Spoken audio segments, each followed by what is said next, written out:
আমাদের রাজ্যে সুখসাগর জাতের পেঁয়াজ প্রচুর উৎপন্ন হয়।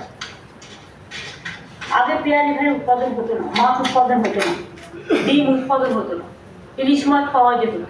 তা কি থাকতো? ইলিশ মাছের রিসার্চ সেন্টার 2013-তে আমি করে দিয়েছিলাম ডায়মন্ড হারবার। তারপর থেকে আমার ইলিশ মাছ ঢালাও এখানে পাওয়া যেত। ডিমও টোটাল ডিমটাই আসতো সাউথ ইন্ডিয়া থেকে, কিন্তু এখন প্রায় 75%, 80% হয়ে গেছে। কত?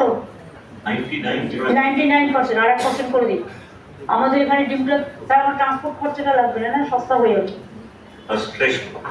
ডিম প্রোটিন ন্যাচারালি বাচ্চারাও খায়, যারা ভেজও আছে যেমন নন ভেজও আছে। নন ভেজের মধ্যে মাছটা ডিমটা লোকে পছন্দ করে।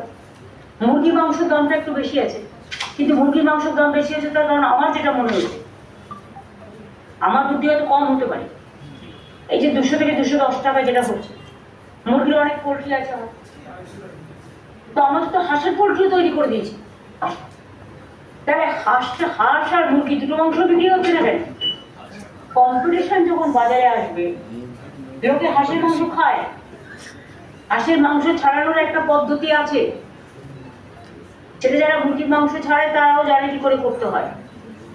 হাঁসের মাংসগুলো যাচ্ছে কোথায়?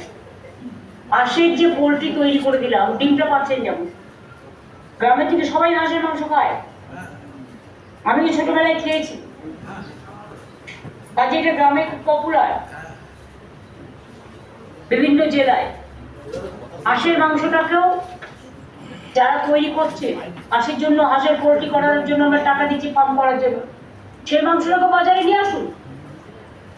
যত আপনি কম্পিটিশন মার্কেটে নিয়ে আসবেন, নানা রকম ভ্যারাইটিস, যার ইচ্ছে এলো হাঁস খেলো, যার ইচ্ছে এলো কচু পাটা খেলে, যার ইচ্ছে এলো মাংস খেলো, যার ইচ্ছে এলো দুধ খেলো, যার ইচ্ছে এলো ঘি খেলো, যার খাবারটা তো নিজস্ব অধিকার না।